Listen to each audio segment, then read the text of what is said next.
안녕하세요. 김호준입니다. 베트남이 우승한 스즈키컵 2차전의 SBS 시청률이 20%에 육박했다고 합니다.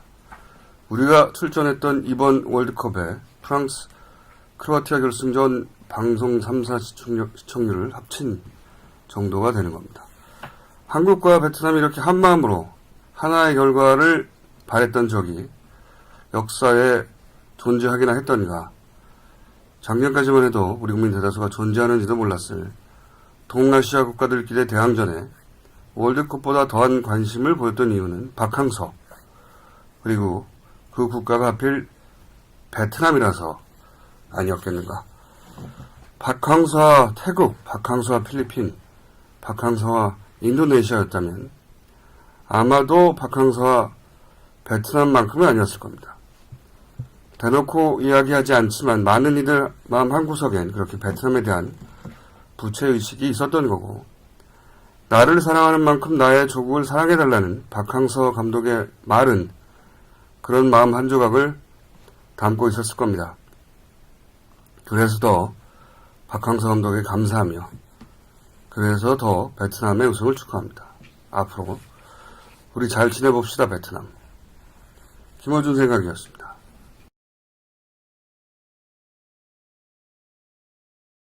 시사인의 김은지입니다. 예. 예, 좀 괜찮으신가요?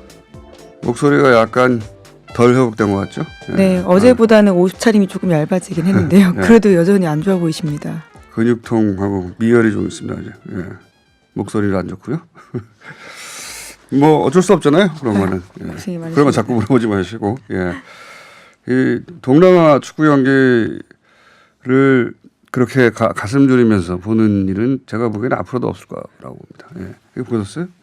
예, 보진 못했고요. 기사만 봤습니다. 주요 클립이랑요. 시청률이 20%가 넘었네요. 예, 20%에 들진 못했네요. 이게 단순히 우리나라 출신 감독이 참 잘했다, 이런 차원을 넘어서는 걸로 보는 것이, 말레이시아에 가서 똑같은 일을 했어도 이렇게 와닿지는 않았을 것 같아요. 예. 베트남과 우리 역사가 이제 엮인 과거가 이걸 이렇게까지 만들어낸 것 같고, 과거가 사실 쉽게 뒤집을 수 없는 건데 이미 벌어진 일이기 그렇죠, 때문에 역사가 됐기 때문인데요. 이렇게 또 치유도 되고 이런 방식으로 베트남인들에게 보상도 되고 하는 게 여러 가지로 참 고마운 일입니다. 예. 그래서 베트남하고 우리가 좀 대등한 관계의 친구가 됐으면 좋겠다, 그런 생각을 하게 되고 그런 계기가 만들어진 게 아닌가. 예.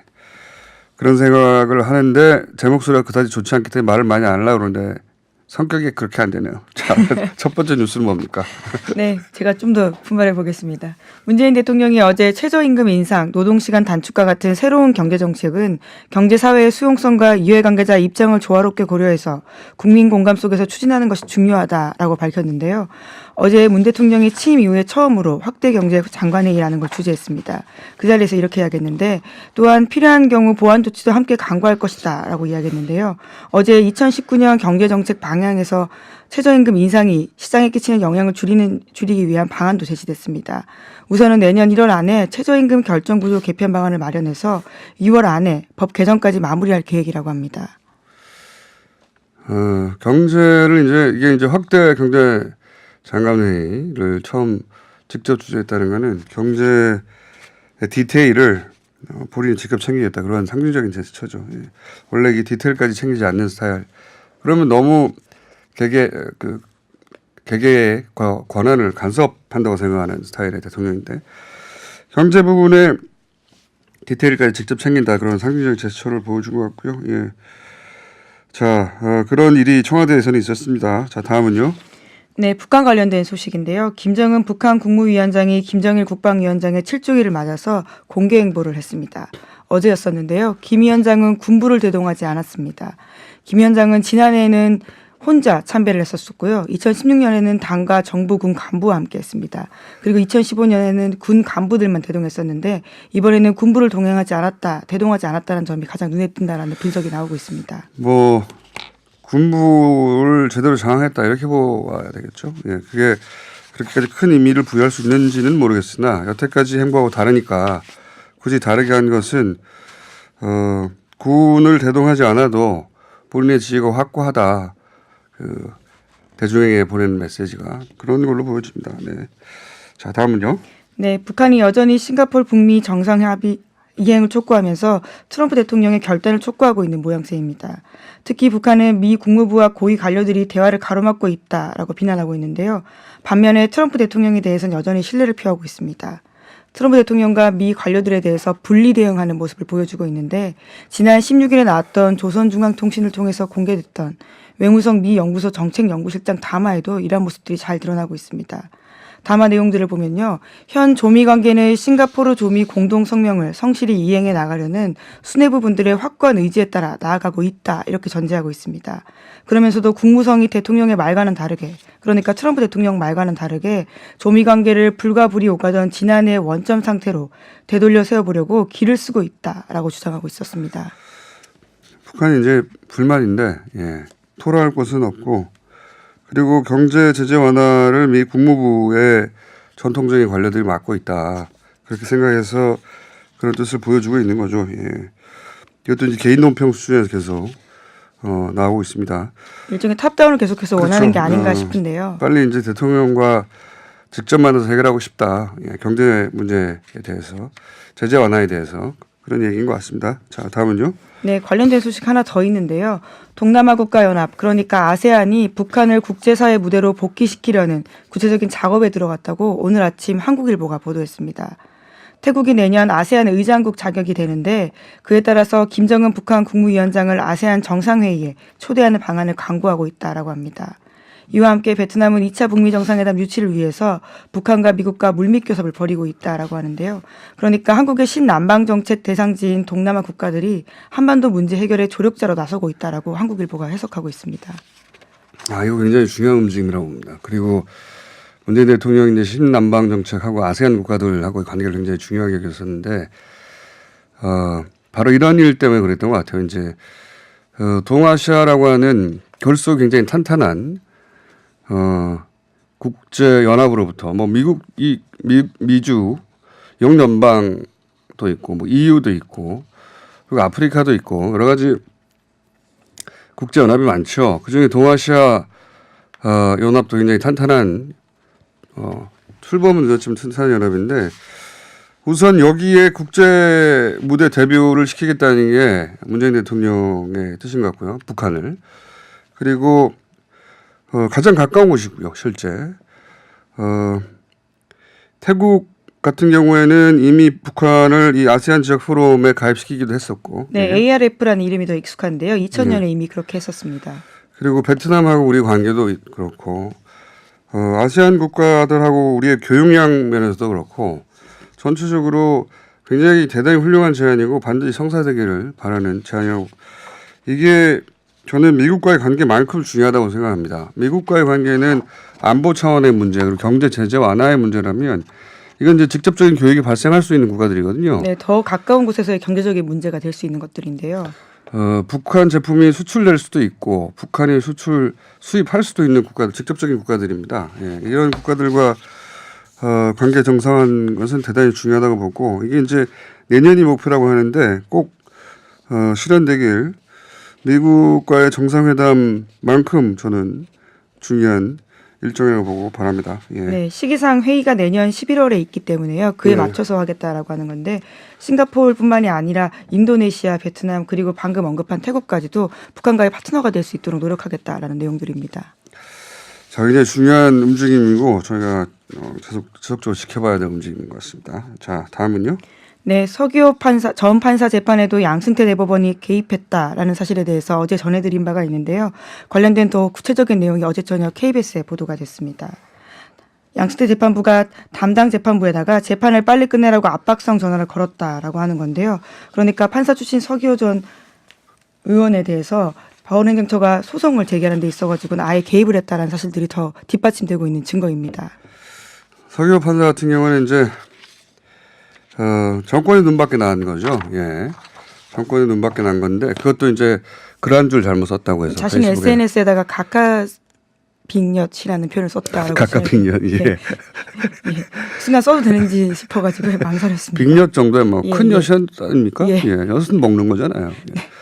가까 큰 엿이라고 했는데 이제 정권 눈밖에 났죠. 그러자 정권 눈밖에 났다는 것까지는 그렇다고 쳐요. 근데 이걸 양승태 사법부가 자기 식구잖아요. 양승태 대법원장을 욕한 것도 아니지 않습니까? 혹은 법원 행정처의 어떤 행정을 비판한 것도 아니잖아요. 근데 아마 정권의 누군가가 얘기했겠죠. 그러자 그걸 실행에 옮겼다는 거겠죠, 이게. 예, 그러니까 이게 굉장히 양승태 사법부가 얼마나 정권의 하부 조직처럼 굴었는지 노예 근성이라고 봐야 되는 건데. 네, 물론 이게 여실히 드러난 사건인 거죠. 예, 예. 관련해서는 속도만 조절했을 뿐이지 재판 결과는 영향을 미친 바가 없다라는 식의 주장을 하고 있는데요. 관련해서 임종원 전 실장은 검찰에서 완강하게 묵비권을 행사하고 있다라고 합니다. 뭐 묵비권을 완강하게 행사할 건 없고 가만히 있으면 돼요.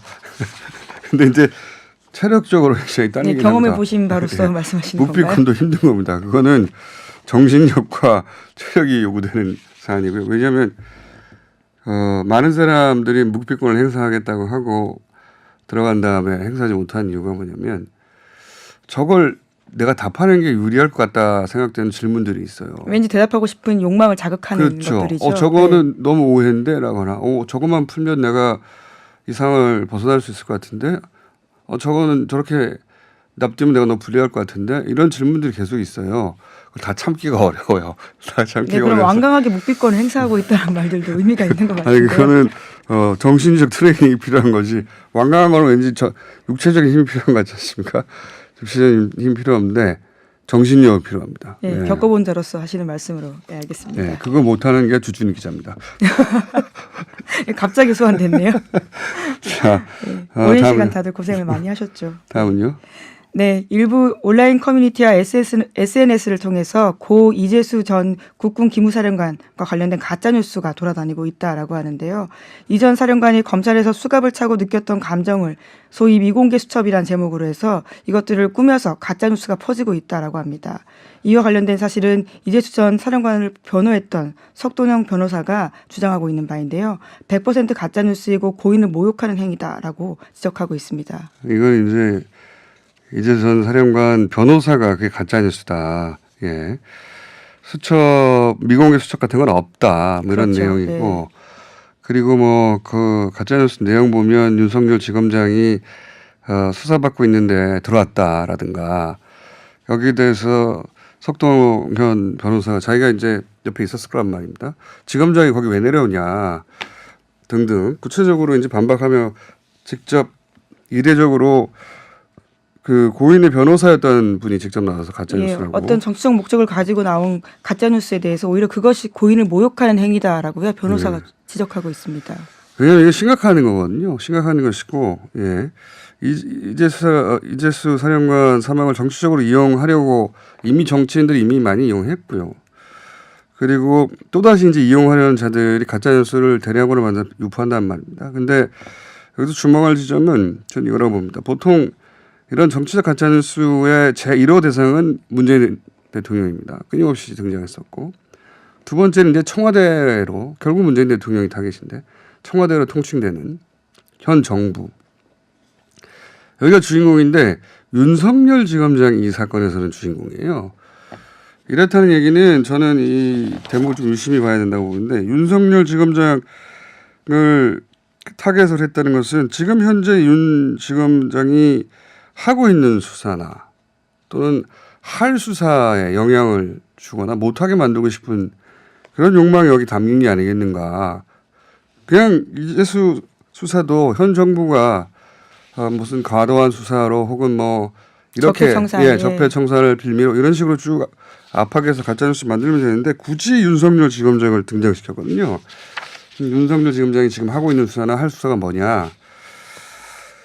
그 관점에서 들여다봐야 될 가짜 뉴스고 저는 지금까지 등장한 가짜 뉴스 중에 가장 악질적이고 구체적인 대통령은 어쩔 수 없는 지점이 있기도 합니다. 예. 대통령이 직접 지시하지 않았다 하더라도 끊임없이 대통령이 소환되는 것은 네, 그렇게 되는 상황이죠. 예, 네. 잘했다는 게 아니라 반대 진영에서는 그럴 법도 한데 그런데 이렇게 특정 검찰의 이름을 직접 거론해서 네, 없는 사실을 아주 구체적으로 만들어내고 있습니다. 만들어내서 윤석열 지검장이 내려와서 수사하는데 뭘 어떻게 했다는 이런 식의 없는 사실을 구체적으로 만들어냈잖아요. 그리고 아예 구체적으로 내용을 좀 제법 잘 아는 사람이 수첩이 있었고 수첩에서 미공개된 부분이 있고 그럴듯하게 만든 거거든요. 저는 이건 반드시 잡아낼 아주 악질적인 가짜뉴스고 의도가 있는 거라고 봅니다. 윤석열 지검장이 무슨 수사를 하고 있는가, 할 수사가 뭔가, 그 힘을 빼길 원하는 쪽이 누군가 이런 관점에서 보고 반드시 잡아내야 된다. 네, 서울중앙에서 워낙 많은 사건들 하고 있긴 한데요. 예. 많긴 많죠. 예. 자, 이거 계속 따라가 봐야 될 뉴스네요. 자, 다음은요. 네, 소위 하나 정도 더 할 시간이 있습니다. 예, 하웨이의 딸로 불렸던 멍원자우 부회장이 있는데요. 예, 관련된 사건 전해드리겠습니다. 현지 시각으로 11일에 보석으로 풀려났다라고 하는데요. 미국의 대이란 제재를 위반했던 혐의로 캐나다에서 체포된 바가 있습니다. 이 사건 뭐 계속 보도됐었죠. 네. 보도됐는데 이제 드디어 보석이 됐고 그리고 이제 대북이 아니죠. 대중 제재를 그렇죠. 예. 이제 전 세계 보이콧 미국이 한 사건이기도 한데 미국이 지금 굉장히 흥미로운 사건입니다. 사실은 한 1분 남았네요. 1분짜리 브리핑을 해보자면 미국이 이제 중국을 지금 상대하는 건 처음에 이제 무역 전쟁인 줄 알았는데 알고 보니까 패권 전쟁이에요. 예. 그러니까 패권 국가가 자기 뒤를 쫓는다고 여겨지는 이위를 주저앉히는 그런 행위를 전방위로 하고 있는 것이다. 단순히 무역이면 통상 전쟁인데 통상이면 조건 몇 개 합의하면 끝나야 되잖아요. 그게 아니라 그 50년대, 40년대, 50년대 조지 캐넌이라는 사람이 구소련을 상대로 봉쇄 정책이라는 걸 주장해가지고 지금까지도 미국의 적대국을 상대하는 기본 전략이 봉쇄 정책, 그러니까 가둔다는 거죠. 봉쇄. 예. 봉쇄, 컨테인먼트. 그러니까 미국이 지금 중국을 향해서 하는 걸 보면 봉쇄 정책이에요. 그러니까 앞서가는 기술 이걸 중국이 못 가져가도록 제재하고 있는 거죠. 중국을 세계로부터 봉쇄하는 거죠. 또는 뭐 시장, 미국의 유럽 시장으로부터 봉쇄하고 그리고 미국 대학에는 중국 학생들이 못 오게 만들려고 하고 있고 미국이나 유럽 금융시장으로부터 또 중국을 봉쇄하고 중국 중화권 안에 가두려고 하는 저는 봉쇄 정책이라고 보여지고 이 화웨이 창업주 딸 아닙니까? 예. 그 멍씨. 예. 예, 멍완조 부회장이라고 하는데요. 멍씨라고 합시다. 예, 낯선 이름이라서. 네, 너무 길어요 이름이. 예. 멍씨 같은 경우에는 체포된 게 이게 트럼프가 G20에서 시진핑과 만날 날이거든요. 예. 그리고 미국은 자신들은 이 체포 상관없다고 했단 말이죠. 그런데 체포 명분이 이란 제재 위반이에요. 예, 그렇죠. 미국의 대이란 제재 위반을 예, 했다라는 굉장히 뜬금없는데 이건 미국 국내법입니다. 국제법이 아니에요. 국내법인데 이 대이란 제재 위반한 기업은 굉장히 많아요. 과거로부터 미국 기업도 있고 유럽 기업도 있고 아시아 기업도 있고 주로 금융기관들 그 유명한 기업들이에요. 많은데 이 기업들의 기업인들이 체포된 경우는 단 한 번도 없습니다. 여태까지. 이 대이란 제재로 체포된 유일한 기업인이에요, 이 사람이. 네, 게다가 중국 최대 통신 장비 업체인 화웨이라는 점이 아주 눈길을 끌고 있는데요. 근데 캐나다가 G20에서 시진핑하고 대통령이 만나는데 한 번도 전례가 없는 미국 국내법 사안을 캐나다가 체포한다. 굉장히 이례적이고 그걸 또 하필 G20에 그날 할 리도 체포되자마자 미국이 인도를 요청하는 것도 미국의 요청사항 애초부터 요구사항이 아니었으면 저는 일어날 일이 아니었다. 자기들은 관련 없다고 하지만. 예, 그러면서 이제 지금은 미국, 캐나다, 영국, 호주, 뉴질랜드 5개국 이걸 파이브 아이즈라고 해요. 자기들끼리 미 연방 국가들인데 스노든이 전 세계를 요 나라만 빼고 다 도청한다고 미국이 그랬었던 나라들이거든요. 요 나라들이 당장 화웨이 제품 쓰지 않는다고 바로 나섰죠. 여기 괜히 일본도 끼고 일본은 괜히 이런 데 껴요 보면. 단순히 통상 전쟁이 아니다. 영연방하고 다 합쳐서 중국을 가두려고 하는 손보려고 하는 전략의 일환이고 네, 거대한 변환의 시기죠. 예. 이런 식으로 사안을 봐야 되는데 그렇게 보도가 왜냐하면 우리나라 보도는 다 영자 통신사들 번역해서 보도하다 보니까 전부 다 이제 뭐 화해가 잘못했다 또는 뭐 그럴 만했다는 식으로 보도하는데 꼭 그렇지는 않습니다. 예. 뭐 우리도 중국에 느끼는 위협도 있고 꼭 이쁜 나라는 아니지만 우리가 또 미국 사람도 아니잖아요. 영연방 국가도 아니고. 그러니까 미국만의 시각으로 볼 일이 아닌데 너무 오래됐네요. 목도 아프고. 예. 그렇게 따지면 미국 시스코도 벌써 망했어야 해요. 시스코에 백도 자기들이 설치한 게 얼만데요. 미국이. 자, 요건 다시 한번 전문가 모시고 이야기 나누고 재밌는 이야기거리기도 합니다.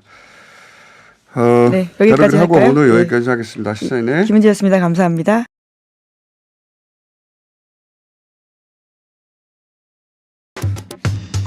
자치단체장 릴레이 인터뷰. 예. 이번 주 풍년입니다. 아마도 연말 되니까 한 번에 나오시는 것 같습니다. 오늘은 충남도지사 양승조 충남도지사 모셨습니다. 안녕하십니까? 예, 안녕하십니까. 반갑습니다. 가까운 곳인데도 이렇게들 모시기 힘드네요. 제가 부산 모시기 힘든 것까지 이해하는데 예. 연락 받으셨죠 몇 번? 예, 받았습니다. 근데 왜 거절하셨어요? 거절한 게 아니고 일정이 잡혀가지고 그랬는데요. 거절할 리가 있나요? 스스로 자청해서도 거절. 다른 대자에 밀린 것으로. 예. 변호사 출신이시죠? 네네 맞습니다. 예. 사람들이 잘 모릅니다. 예. 사람들이 잘 모르고 사선이셨죠. 네 그렇습니다. 예. 네, 국회의원 사선인데도 잘 모르고. 예. 그리고 문재인 대통령 당대표 시절에 사무총장 아니셨어요? 예, 그렇습니다. 예. 그것도 잘 모르고 사람. 예. 조용하셨어요, 그죠? 전반적으로. 뭐 조용한 것도 있지만 실제로는 정치가 저도 한 국회의원 생활 14년 하지 않았습니까? 네. 그 당시에 좀 이슈가 될 만한 것도 꽤 있었는데 네. 예, 사실 뭐냐는 본인 홍보에 좀 성격이라든가 약하신 분이에요, 그죠? 뭐 네. 조용하시고. 예. 어떻게 이렇게 도지사가 되시는지 모르겠네. 예. 보통 시끄러운 분들이 되는데. 자, 게다가 굉장히 어려운 선거들을 이겨오셨어요. 예. 예를 들어서 18대, 17대 정치 입문하셨죠? 그렇습니다. 예, 예, 예. 17대 열린우리당 창당 때 입당하신 거죠? 예, 그렇습니다. 창당하고 18년도에 출마하게 됐죠. 아니, 예. 2004년도에. 예. 소위 탄돌이. 그렇습니다. 예. 그때는 그래도 많은 분들이 쉽게 당선됐으니까 그때는 제외하고요. 네네. 예. 근데 18대에 충남에서 이 민주당 출신을 혼자 당선되지 않으셨습니까? 예, 그렇습니다. 그 당시 원래 뭐 전국적으로 힘들었고 충청남도에서는 예. 예, 자유선진당 바람이 원래 거세게 부른 데다가 그때 세게 불었죠. 우리 민주당의 지지율이 원래 약했었죠. 예. 예. 그때는 혼자 당선됐습니다. 그 지역구가 천안 갑입니다. 천안. 예, 예. 혼자 당선되신 분이 그러면 그 정도 가지고 스타 되거든요. 조용하셨고. 그래서 이 충남 그러니까 어려운 선거들을 계속 이기셨고 그리고 혼자 당선된 적도 있고 충남에서. 네네네. 계속 그 민주당 약세 지역에서 의원을 유지하셨는데도 이 잘 알려지지 않았다. 이유가 뭐라고 보십니까? 글쎄요. 그냥 성격상도 있고 실질적으로 좀 애당심이 좀 큰 것도 원인이 있지 않은가. 애당심이요? 예를 들어서 이제는 그 당 내부에서 풀어야 될 문제를 내부로 풀었을 때는 알려지질 않죠. 아, 그걸 언론이 이제 모르죠. 마이크 잡고 언론에 대고 얘기하면은 예. 기자회견하고 인터뷰하면 이제 그게 알려지는데 대표적으로 어떤 사람이 있습니까? 그런 사람이. 제가 말씀드렸죠. 저는 잘 아시라고 생각합니다. 대표적으로 그런 사람들이 당내에도 있었죠. 많았죠. 있기도 하고. 그런 현재도. 분도 계시고 또 그런 분들이 또 당내에 커다란 분란을 일으키면서 당의 네. 지지를 까먹는 역할을 많이 했었죠. 네. 그리고 당을 떠나시기도 하고요. 그런 뭐 분들은. 그렇기도 할 겁니다. 예, 떠나기도 하고 나와 있는 분들도 있긴 있죠. 많지는 않은 것 같아요. 이제는 많지 않습니까? 예. 본인이 보기에 가장 그렇게 시끄러웠던 분이 누가 있나요? 예. 뭐 제가 실명으로 말씀드릴 수는 없지만요. 기왕 말 얘기 나왔는데 성만 사실은 내부적으로 그 문제를 해결할 충분한 과제도 예. 이제 최고위원이라든가 공개적으로 마이크 대고선 하게 되면 예. 바로 본인은 뜰 줄 모르지만 당의 지지율을 바로 까먹게 되는 거죠. 아, 최고위원이었던 분 중에 그런 분이 있었군요. 뭐 꼭 최고위원이라기보다는 뭐 당내 문재인 당대표 시절에 특히 이런 분이 있었죠. 최고위원으로. 최고위원 혹은 최고위원회에서 그런 얘기를 했다고 해서 꼭 최고위원은 아니죠. 원내대표일 수도 있겠네요. 당시에? 뭐 그렇습니다. 지금 제가 특정인을 거명할 수는 없지만 그냥 종종 그런 분이 계시죠. 예. 제가 말해놓고 보니까 너무 구체적으로 말한 것 같기도 하고. 예. 하여튼 그런 여러 사람들이 있었는데 예, 다행히 당을 나간 분들이 많고 그렇지 않은 분도 있긴 있고 그렇습니까? 예. 하여튼 뭐 지금 계신 분들은 대체로 좀 애당심이 큰 분들 같아요. 애당심, 애당심이 커서 좋습니다. 좋게 해석해서 애당심이 커서 잘 알려지지 않았지 당 내에서 해결할 수 있는 건 쭉 해결해 왔다. 그래서 여기까지 온 것이다. 그리고 이제 저기 인터뷰한 걸 봤더니 나를 여기까지 이긴 것은 노무현 대통령이다. 전 대통령이다. 이런 말씀하셨어요. 예. 요즘 이제 노무현 전 대통령 마케팅을 많이 하시더라고요. 많은 분들이. 혹시 다들 노무현 전 대통령 얘기하는데 특히 지자체장, 광역지자체장 되신 분들은 다 한 번씩 다 인연을 거론합니다. 그런 차원 아닌가요 혹시? 저는 뭐 직접적인 인연은 없었고요. 예. 예, 이제 열린우리당 창당할 때 이제 창당 멤버인데 아 창당 예, 멤버 그분이 그 원칙과 상식 또 나름대로 사회 소외계층이 되었던 그 깊은 애정 예. 이게 바탕에 대해서 열린우리당을 함께 창당을 했고요. 또 그 정신 때문에 실질적으로 저희가 한 4선 좀 어려운 지역임에도 불구하고 네. 예, 계속 이제 민주당을 아. 지키고 그런 것도 예, 그분의 가치와 철학을 지금 존중하고 예, 존경하는 차원이 컸죠. 예. 충남에서 어려운 지역임에도 계속 나왔던 이유는 노무현 대통령이 걸어갔던 길이 그랬기 때문에 그랬다. 제가 실질적으로 한 2010년도인가요? 그 이명박 대통령 계실 때인데 세종시 수정안을 내서 예. 충청도 굉장히 시끄러웠잖아요. 예예. 그때 제가 한 22일간 단식 투쟁하면서 이명박 정부에 이제 대항해서 싸웠던 적이 있었는데요. 그것도 기억이 안 납니다. 예. 무려 22일인데 이거 어떡하면 좋아요. 2일도 아니고 22일인데. 그 당시에는 이제 상당히 좀 알려졌을 텐데 네. 원래 이명박 대통령 있을 때 그 당시 좀 언론과 방송에 잘 노출이 안 되게 심했었어요. 그런 뉴스가 잘 알려지지 않았습니다. 그때 예. 이제 22일간 단식 투자하면서 한 것도 실질적으로 충청도의 자존심을 지키고자 하는 것도 이제 첫째 목적이지만 그에 못지않은 게 사실 그 행정시 복합도시 이제 세종시죠. 네. 이건 노무현 대통령님의 정치적 유물이거든요. 맞습니다. 예, 그분이 국가 균형 발전의 상징이고 이것을 지키고자 하는 것도 그 단식 투쟁의 커다란 원인이었죠. 그렇군요. 알려지지 않은 22일의 다시 드디어 세상이 몇 년입니까? 그게 2010년입니다. 8년 지나고 나서 이제 도지사 청남도지사 되고 나서 알려졌습니다. 22일간 고생하셨고요. 예. 그것도 역시 마찬가지였다. 근데 이미 대통령이 되신 이후에 이제 입당을 하셨기 때문에 그렇습니다. 네. 예. 가까이 하긴 너무 먼 당신이었고요. 그때는 그죠? 그렇죠. 예. 근데 문재인 대통령 당대표 시절에는 그 당대표 시절에 지지율을 지금 해고 보면 꼭 대통령 된다는 보장가 없었어요. 사실은. 예. 지지율 2위, 3위 할 때도 있었고요. 예. 그때 사무총장 하셨지 않습니까? 이제 문재인 대통령님께서 우리 당대표 되시는 첫 사무총장이죠. 예. 사무총장 하셨는데 문재인 당대표는 어떤 분이셨습니까? 이미 대통령 됐으니까 함부로 말할 수 없나요? 함부로 말씀드릴 수는 없지만 일단 뭐 사무총장일 때 이제 자주 뵈면 이제 말씀을 굉장히 경청하시는 분이고 그건 잘 알려져 있죠. 상대방에 대한 배려가 아주 크신 분이다. 그것도 잘 알려져 있습니다. 예. 막 그런 점에서는 그 저희가 이런 분이 대통령 되신다면 나름대로 전체 국민을 단점 잘 같은 거 살펴보고 없습니까? 단점. 단점 말씀드릴 수 없죠. 단점은 잘 왜요? 보이진 않았고요. 왜요? 지금 말씀하신 게 알고 있다는 거 아니에요? 그렇진 않습니다. 하여튼 알고 있는데 숨긴다는 거 아닌가요? 그렇진 않고요. 그걸 무기로 어떻게 해보겠다는 거 아닌가요? 정확해와 단점이 있을 수밖에 없죠. 사람인데. 모든 사람 다 단점이 있겠죠. 그러니까 하나만 해주세요. 가까이서 본. 그래서 제가 볼 때는 뭐 단점이라는 게 특별히 어떤 정치적으로 단점이라보다는 그런데 이제 단점이라보다는 그분도 자신을 내세우는 분이 아니잖아요. 그렇죠. 또 분명하게 너무 안 내세워서 문제였는데. 화를 내셔야 될 상황도 네. 또 참는 거를 좀 많이 보셨어요. 뵀는데 너무 참는다. 이런 거는 좀 그 장점이기도 하고 네. 그런 것도 있지 않나 생각합니다. 너무 참더라.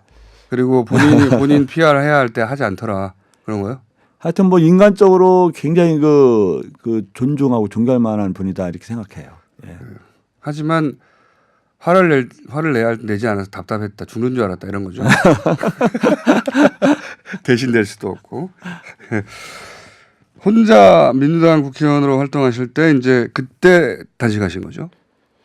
그때 단식 그렇습니다. 네, 예. 그때 단식하신 거고. 그 당시 이제 세종시 수정안 때문에 굉장히 시끄럽거든요. 예.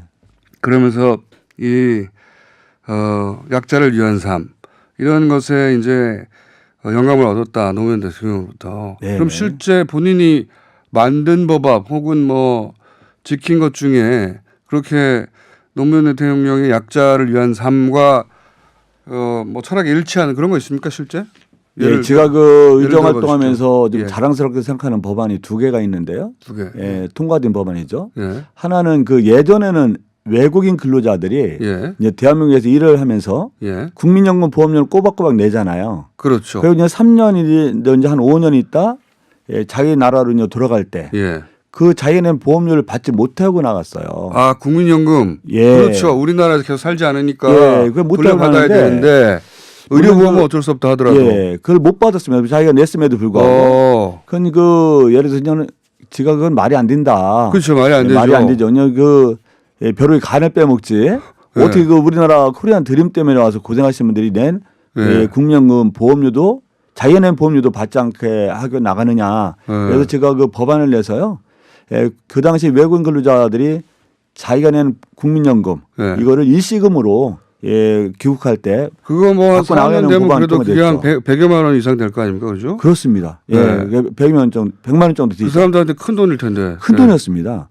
그 당시에 몽골 같은 경우는 소 한 마리가 한 20만 원 정도였었는데요. 소 한 마리하고. 한 5마리 정도가 됐었고 그 당시에 제가 그 법안 대표가 되고 예. 그래서 한 그 당시 이미 출국한 사람한테도 소급표가 인정되는 거여서 오. 이미 출국한 사람한테도 우리가 돈을 한 돌려줬어요? 10만 명, 1,000억 정도를 돌려주게 됐죠. 이야, 그거 정말 큰일 하셨네요. 예, 굉장히 자랑스럽게 생각하는 법안입니다. 제가. 그렇지만 우리나라 언론에서는 별로 보도할 일은 아니었네요.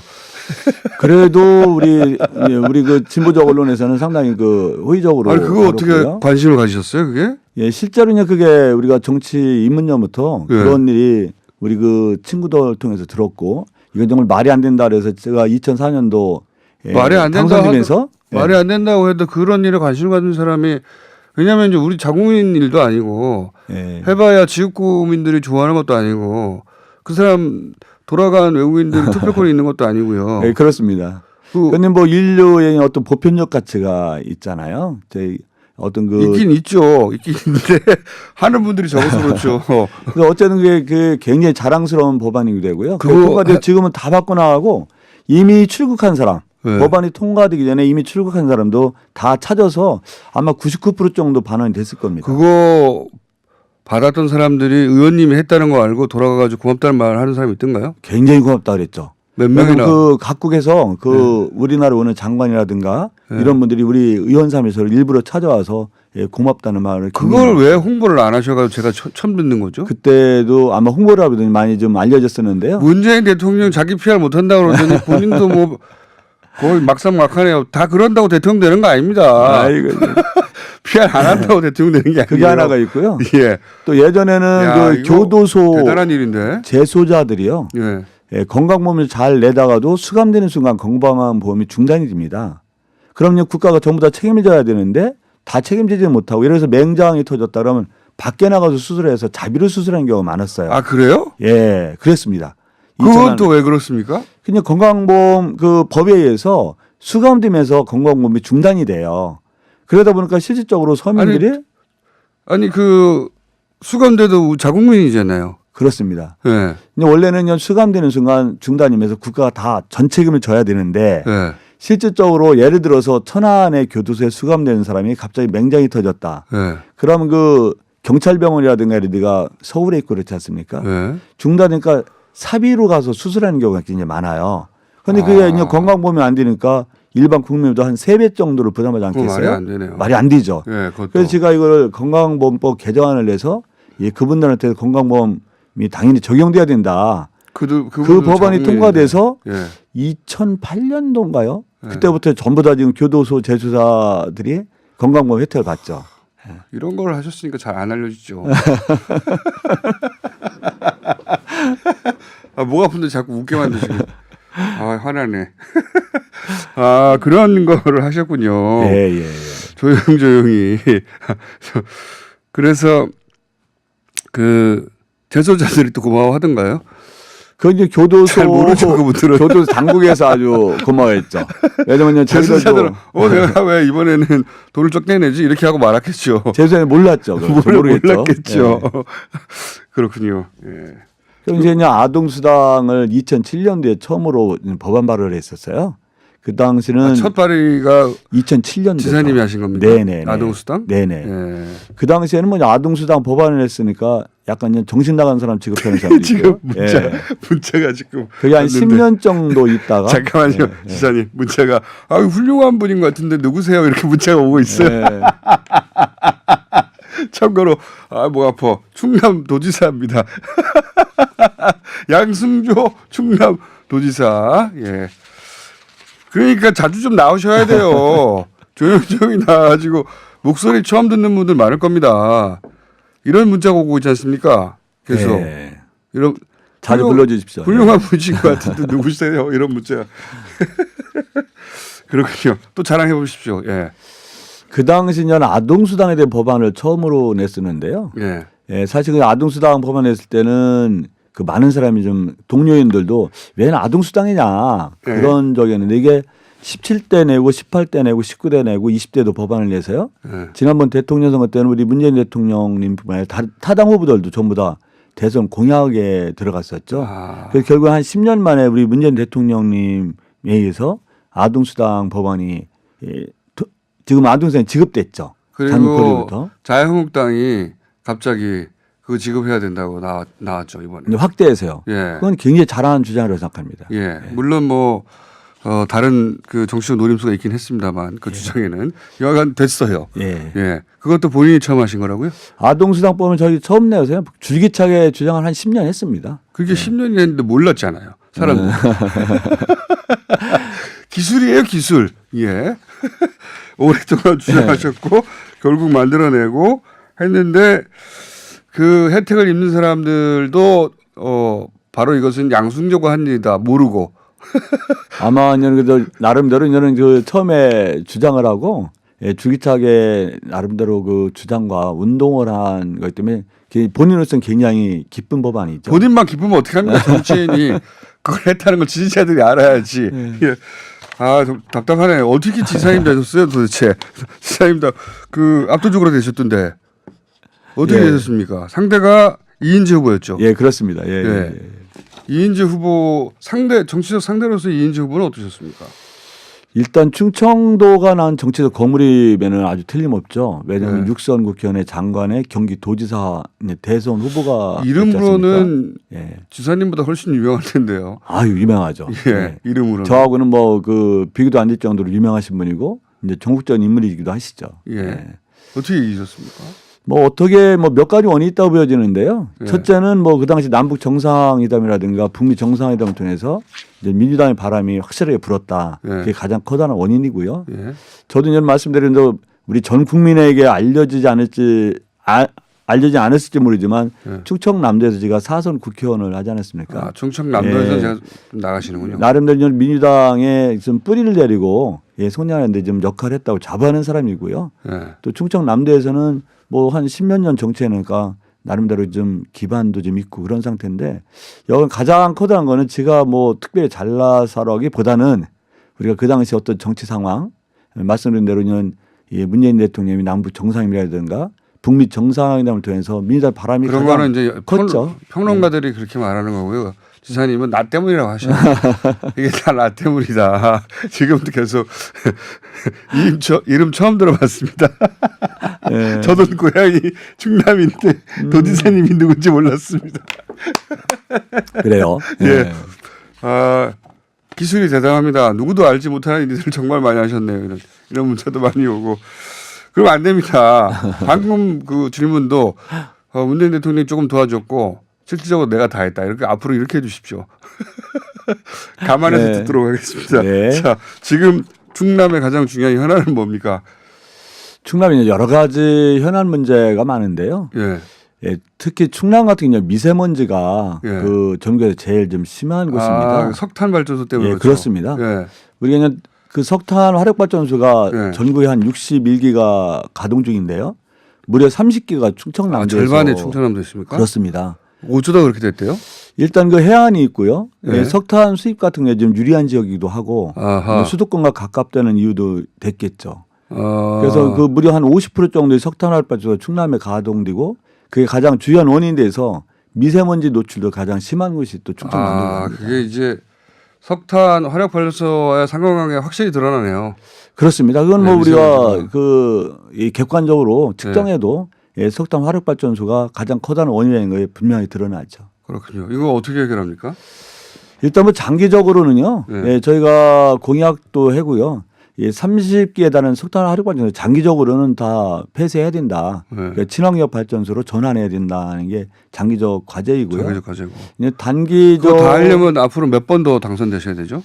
뭐 장기적 그냥 지 당선이 몇 번 돼도 3선 연임 제한까지 해더라도 아마 더 걸릴 것 같다는 생각이 들고요. 앞으로 3번 정도 예. 더 해야지 기본적으로. 그래도 그 해결이 안 됩니다. 왜냐하면 그러면은 이거 하고 본인의 임기를 묶으세요. 근데 더욱 이제 문제가 이제 노화력 발전소가 있어요. 네. 노화력 발전소라는 건 그 기준 연한이 30년인데 예. 30년 넘는 노화력 발전소 2개가 운영되고 있어요. 예. 그래서 이거는 조기에 좀 폐쇄하도록 우리 충청남도에서도 예, 좀 전력을 기울이고 중앙정부하고 지금 예, 협의해 나가려고 합니다. 예. 이런 문자도 왔네요. 지사님 우리 아파트에 오셨는데 잘 모르고 서로 안 찍겠다고 해가지고 저도 못 찍었어요. 사진 찍을 걸 그랬다. 충남 사는데 예. 도지사님 뉴스에도 잘 안 나와요. 그래요. 예. 네. 도지사님 성격과 비슷한 홍보팀을 뽑으면 안 되시고요. 정반대 홍보팀을 뽑으시고 하자는 대로 하세요 제발. 그 필요 없다 하고 그러지 마시고. 그리고 뭐 물어보면 본인이 잘했다고 하시고요. 우리 이제 충청도 기본적인 성격이 또 그렇게 못합니다. 예. 그렇게 못합니다. 그 이것저것 다 안 되면 뉴스 공장에도 좀 많이 나오세요. 제가 대신 해드릴 테니까. 아이고 고맙습니다. 예. 네. 그 화력 발전소를 30개 정도 해결해야 되고 그중에 급한 것도 있는데 본인의 임기 중에 다 3선을 다 하더라도 해결하지 못한다. 일단 저희가 그럼 희망이 없잖아요. 일단요. 내 임기 중에 뭘 어떻게 하겠다 이렇게 일단 해주세요. 이 2기 30년 넘는 그 노화력 발전소 2기는 네. 우리가 조만간 네. 폐쇄하도록 우리가 충청남도가 지사님 임기 중에 예, 진절 기울일 예정이고요. 노후 기간을 25년 정도로 잡으면 2025년까지 14기를 폐쇄해야 됩니다. 14기. 예. 그럼 2기 한 번 더 하셔야 되지 않습니까? 예, 그럼 본인 임기력 묶으세요 그거를. 내가 임기를 한 번 더 해야 이 미세먼지가 해결된다. 하여튼 우리가 25년까지는 예. 예, 30기 중에서 14기를 예. 폐쇄하는 걸 갖다 목표로 하고 있고요. 두 번째 임기에서. 만약 임기가 된다면 그렇죠. 만약이 아니라 그렇게 하겠다고 정치인이 막 주장하시고 이걸 해결하려면 나를 뽑아달라고 막 하셔야죠. 하여튼 이런 그 미세먼지를 갖다 우리가 저감시키는 것은 충남이 커다란 지금 현안 생각해보니까 문제입니다. 문재인 대통령 시절에 당 대표 그렇죠. 사무총장으로 똑같은 분 두 분이 만나가지고 생각만 해도 웃깁니다. 똑같은 분이 두 분이 당 대표 사무총장 했으니까 그렇게 맨날 당했죠 그때. 얼마나 두드려 맞았습니까 언론에. 자 지사님 시간 다 됐는데 앞으로 좀 자주 좀 나와주셔야 되겠습니다. 예, 불러주시면 나오겠습니다. 예. 사실 여기 오려고 새벽 한 4시 반 정도에 그건 저 알고 싶지 않고요. 그 정도는 하셔야죠. 양승조 충남지사였습니다. 감사합니다. 예, 감사합니다.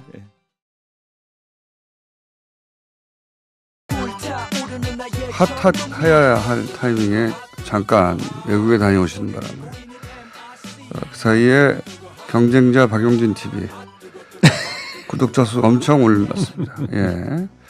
하태경 TV는 잘 되고 있습니까? 아니 죽쓰고 있습니다 지금. 우리 당 처지랑 비슷합니다. 처음에 나와서 몇 명이었죠 그때가? 그때 1,000명이 안 됐다가 한 번 소개하고 나서 몇천 명 2, 3천 명 올랐죠. 갔다가 네. 한 지금 한 5,600명, 한 6,000명 지금. 68명에서 시작한 거 아닙니까? 68명. 그러니까 100명이 안 됐다가 방송 나올 때. 그러니까 뭐 많이 늘긴 했는데 딴 데서 뭐 10,000명 단위로 늘었으니까요. 예. 아, 그렇죠. 뭐 지금 뭐 당세를 보여주고 있고 당세. 핫해 별로 안 뜨겁다는 걸 좀 확인하는 아주 아니, 그러니까 쓰라린. 말씀하신 가짜 뉴스를 세게 하시면 그래서 이번 주부터 시작했습니다. 이제 첫 번째. 이제야 진짜 지난주부터 시작했습니다. 지난주부터. 지난주 드디어. 첫 봤다 해서 이제 이게 많이 나온 건데 이제 광주에 뭐 북한 군인들이 왔다 갔다 해서 광수라고 우파에서 굉장히 유명한 그 스토리인데 네. 광주에 온 북한의 특수부대. 네.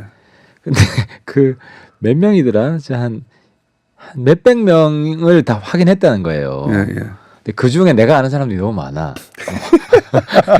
다 직접 아는 사람이 직접 아는 탈북자들이. 본인이 직접 아는 사람이 황장엽 선생도 왔다 갔다지, 예. 장성택도 왔다 갔다지. 거기다가 이제 지금 한 40대밖에 안 되는 탈북자들도 광주에 왔다 갔다 하는 거예요. 거의 12살 때거든. 광주 80년에는. 특수부대로 특수부대로 11살짜리가. 11살짜리가 그러니까 소위 이제 탈북자 명단을 어딘가에 확보한 다음에 쑥 집어넣어 버렸군요. 거기다가.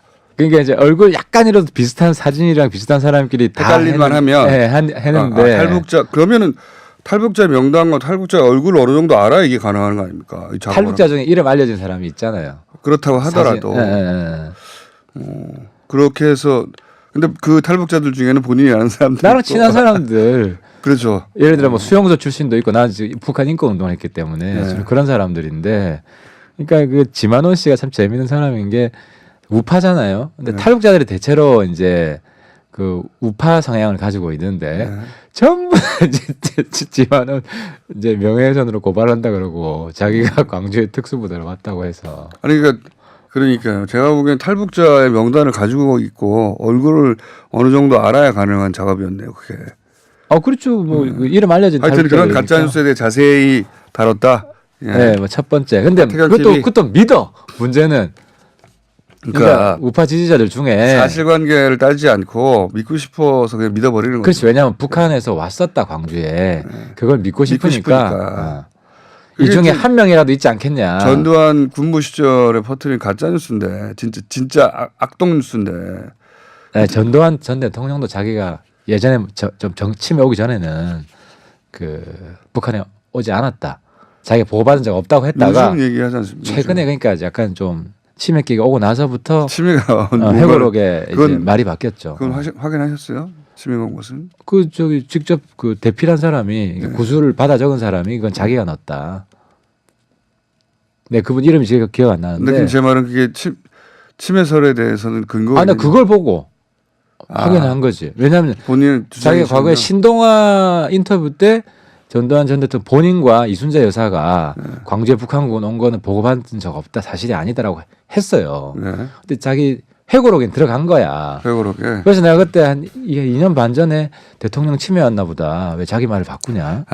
그런 근거하에. 네, 했는데 최근에 다시 보다. 이제 조금 온 거 맞다. 조금 온 거 맞다고 누가 말했습니까? 그 작가가? 밑에 그 이제 구술했던 받아 적었던 구술 작가가 치매가 온 거 같더라. 조금 왔다. 뭐 이런 이야기 조금 했죠. 왔다. 알겠습니다. 그런 가짜 뉴스를 달기 시작했다. 그래서 이제 시리즈로 계속 나갈 겁니다. 시리즈로 계속 계속 나옵니까? 나갈 겁니다. 그래서 어쨌든 나는 태극기 부대를 가짜 뉴스로부터 구출하겠다. 보수가 보수 진영에서 돌고 있는 분명한 가짜 뉴스를 정리해 주겠다 이거 아닙니까? 그렇죠. 네. 그러니까 이거 봐줘야 되는 팁입니다. 그래서 TV. 보수를 건강하게 만드는 게 내 소명이다. 이 부분. 알겠습니다. 이거 왜냐면은 근데 문제는 태극기 부대가 좀 들어와서 봐야 되는데 댓글이 다 칭찬밖에 없어. 지금 이 방송 듣고 이제 들어온 사람밖에 없는 거예요. 내가 태극기 부대가 들어오면 안 되죠. 태극기 부대 알리면 그 의원님 특징상 굉장히 자세하고 디테일하게 할 거 아니에요. 그렇죠. 그러면 태극기 부대가 설득되면 어떡해요? 설득돼야지. 그러니까 이게 지금 차이인 거야. 아니 제 말은 태극기 부대들이 그래서 안 퍼뜨린다 이거죠. 그 의원님 그 TV 소식을. 그런가? 근데 그러지는 않을 거예요. 보면은 하태경 잡아주게 된다고도 버틸 거예요. 이런 가짜 뉴스를 버티고 있다 하태경이. 실효효가 거의 없답니다. 하나도 없어요. 그러니까 지금 태극기 부대가 안 들어오는 거야. 내가 지금 주 타겟으로 아는 정치 대상이 아무도 안 들어오고 있는 거예요. 이 방송도 안 듣는 거야. 그러니까 태극기 부대는. 이게 입증이 됐어. 일단 가입자를 늘려가지고 노출도를 높인 다음에 이게 뭐지 하고 클릭하게 만들어보는 그렇죠. 그런 아무튼 전략을. 남은 임기 동안 태극기 부대랑 전면적인 이념 투쟁을 하겠다. 그걸 위해서 그러면 태극기 부대 아닌 사람들이 많이 구독해 줘야 되겠네요. 그런데 그렇게 이게 우리 사회가 정말 양극화되긴 한 것 같아. 서로 교류가 너무 없어요. 아니 저는 저쪽 거 봅니다 가끔씩. 그러니까 코미디라고 이- 생각하면서. 이 김어준 이 방송 시청자는 예. 저쪽 걸 아예 안 보는 것 같고. 가끔 봐요. 코미디라고 생각하면서. 그리고 예. 최근에 내가 이제 외국 출장 가 있는 동안 이 이야기 하고 싶었는데 오늘 좀 하고 싶은 게 있는데 네. 한국당 이해가 안 되는 게 어떤 점이 이해가 안 갑니까? 탄핵 백서를 쓰자고 했어요. 네. 홍문종 어머니인가? 그렇죠. 탄핵 친박 백서를 쪽에서. 친박 쪽에서. 네네. 그러면 탄핵 백서를 써야지 그거 왜 안 쓰냐고. 사실 이게 웃기는 거예요. 보수 진영에서 탄핵이 어떤 과정을 통해서 이루어졌는지 네. 그걸 역사에 기록을 해야 돼요. 백서는 역사의 기록이란 말이에요. 네. 그 평가는 서로 이제 뭐 다르게 할 수 있지. 뭐 태극기 부대는 탄핵 한 놈이 나쁜 놈 죽일 놈이고 네. 그 반대쪽은 또 반대편이지만 기록을 적는 건데. 쓴다는 얘기는 오래전부터 있었는데. 근데 이제 이번에 탄핵 백서 쓰자 그러면 내가 그때 한국에 있었으면 바른미래당과 한국당이 공동으로 같이 작업하자. 네. 이건 명확히 남겨야 된다. 그런데 내가 말만 하고 왜 작성 안 하느냐? 근데 반대하잖아요. 반대. 탄핵 백서 쓰자는 것에. 누가 반대하고 있습니까? 한국당 지도부가 이런 거는 환영한다. 친박 진영에서는 하자고 쓰자 그러고, 그러고. 네. 이거 웃기는 거예요. 친박 진영에서 쓰자는 건 쓰자 탄핵 그러고. 하자고 한 쪽의 잘못을 물으려고 한다고 생각해서 지도부가 반대하는 거겠죠. 그러니까 책임을 묻는 거예요. 어떻게 지금 책임을 묻습니까? 어쨌든 백서를 쓰면은 역사 기록이 명확하게 정리가 되잖아요. 그래서 공식화가 탄핵에 되잖아요. 찬성한 사람과 반대한 사람의 명단이 주르륵 나오겠죠. 주로 나오지. 예. 거기서 내가 하고 싶은 이야기는 당시 이제 친박 진영이 사실 비겁한데 친박 쪽에서 먼저 그 대통령 하야를 공식화를 했어요. 당시에. 예. 당시에 이제 친박 8인방이라고. 탄핵보다는 하야가 낫다고 했었죠. 그렇지. 그래서 네. 대통령한테 하야를 요청을 했지. 네. 그 안에는 지금 대한애국당 그 계신 조원진 의원도 8인방이 들어갑니다. 네, 서청원 의원하고. 그래서 명예퇴진 해라. 네. 날 잡아가지고. 그래가지고 4월이 아니라 6월로 제시했던 거예요. 기한도. 예. 기한은 그래서 이제 청와대에서 국회에서 잡아라 해가지고 이게 예. 안 됐죠. 근데 탄핵으로 가는 길에 이런 일이 있었다는 거예요. 네. 그리고 그래서 우리 당론이 대통령 명예퇴진이 당론이었어요. 당시 새누리당에. 네네. 맞습니다. 기억납니다. 네. 예. 그래서 이걸 당론으로 해서 협상을 하러 간 거야. 당 네. 지도부가. 예. 근데 청와대에서 안 받으면서 퇴진을 공식화해버렸기 때문에 예. 그리고 이제 그 퇴진을 청와대에서 안 받으니까 그러면은 퇴진에 퇴진 말고. 강제 그러니까 퇴진밖에 없다. 그래서 탄핵으로 한 거 아닙니까? 예, 논리적으로는. 그러니까 이제 탄핵으로 간 이유는 예. 친박이 하야를 공식화했기 때문에 퇴진을 공식화했기 때문에 그 다음 수순인 거지. 예. 갑자기 떨어진 게 아니라는 거예요. 공동 책임이라는 거예요.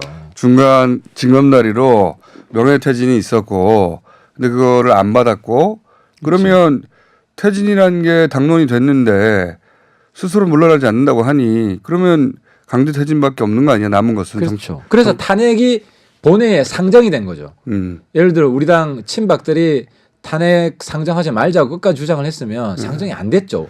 친박 중 일부도 넘어가지 않았습니까? 그때 당시? 넘어갔죠. 뭐 숫자로 보자면. 사람이 다 공개가 된 건데 예. 그리고 정말 에피소드가 당시에 탄핵을 가장 강하게 주장한 사람이 김진태 의원이에요. 김진태 박근혜 탄핵 검색해 보세요. 기억해보니까 그러네요. 기억납니까 그거? 예, 기억납니다. 그러니까 내가 지금 답답한 저도 거는 갑자기 생각났는데 그분이 왜 갑자기 자기가 탄핵을 주장하기는커녕 박근혜 지킴이였던 것처럼 굴고 있는 거죠? 그러니까 이게 탄핵이 공식화된 데는 당론이 거의 돼버린 데는 그런 친박들의 일종의 도발이 있었던 거예요. 자극이. 명예퇴진을 당론으로 하자고 했고 예. 또 김진태 의원도 다른 사람 탄핵 이야기 별로 안 하고 명예퇴진으로 하자 네. 하는 과정에 김진태 의원이 제일 앞장서서 탄핵 절차 밟자. 물론 속마음은 탄핵 절차 밟으면 탄핵 절차를 밟으면 안 된다고 생각했던 건가요? 안 된다고 이제 오판을 했을 수가 있죠. 그리고 하지만 실제로 표면적으로 어쨌든 탄핵 절차를 그래, 그렇죠. 어찌 대외적으로 공식적으로 탄핵하자고 그랬거든. 그러니까요. 맞습니다. 근데 왜 그러니까 내 말은 탄핵 백서에 그런 기록들이 다 들어가야 된다는 거예요. 근데 지금 역사를 진짜 외국어- 내부 사정을 아는 그렇지. 사람들의 이야기. 그 내부 사정도 아니고 검색하면 다 나와요. 근데 너무 많은 일이 있었기 때문에 그때는 그렇지 다 잊어버린 거야. 한나라당 새누리당 안에서 있었던 디테일한 내용은 새누리당 국회의원들만 기억해요. 사실은 정확한 내용은. 근데 지금 그리고 말씀하시니까 기억나네 저도. 그리고 이제 태극기 부대들이 사후에 예. 지금 조작이 되는 거예요. 당시 역사를 태극기 부대 안에 예. 의원들 중에 예. 예를 들어 김문수 지사만 하도 맞습니다. 탄핵하는 비상시국회의 들어왔다니까. 맞습니다. 김문수 의원은 강경파였어요. 아주 강경파였어요. 아주 탄핵 강경파였어요. 예. 그런 거를 낱낱이 기록을 다 하자. 왜 나만 나경원 의원도 강경파였습니다 당시에. 그러고 보니까 그래서 난 진짜 그 홍문정 하태경 의원이 의원보다 더 강성이었는데. 더 강성 다 강성이었어요. 근데 왜 나만 바꾸고 그래? 그런 거 아닙니까? 지금 억울하신 거 아니에요? 그래서 내가 이번에 뭐 문자 폭탄 보낸다고 해서 예. 얼마나 오나 보니까 문자 폭탄도 아니고 문자 폭죽 정도인데. 폭죽 정도예요. 폭죽 정도. 예. 그러니까 한 약간 폭음?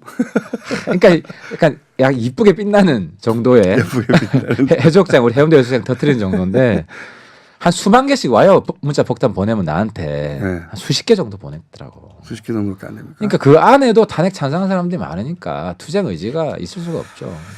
자, 이렇게 탄핵 백서 그럼 제대로 한번 작성해 보자. 기억 다 그렇죠. 탄핵 네. 백서 하자. 그건 잊을 수 없는 생생한 기억이니까 다들. 예. 이래 기록을 해놔야 나중에 무슨 시비거리가 있으면 백서 보자. 그러니까요. 예. 그러니까 양쪽 모두 부인할 수 없는 팩트만 기록하자 이거 아닙니까? 그렇죠. 예. 팩트만 기록하자. 지금 하신 말씀처럼 김진태 의원은 자꾸 뭐라고 하는데 당신이 탄핵 주장이지 않았냐. 그래서 나는 이런 거. 탄핵 백서 만들어가지고 친박 탄핵 칠장을 기록하겠다. 친박 탄핵 실적. 친박 안에서 탄핵을 안에서 주장했던. 그렇지 탄핵을 가게 한 사람들. 아 그거 굉장히 재밌는 역장입니다. 예. 이건 어떻게 생각하십니까? 조광특위가 21명 쇄신했는데 조용해요. 아무 반응이 없이. 조용한 이유를 핵심적으로 찔러주십시오. 그 내부 사정을 아시는 분들로서. 뭐 우습게 보는 거죠. 뭐 대세에 지장 없다.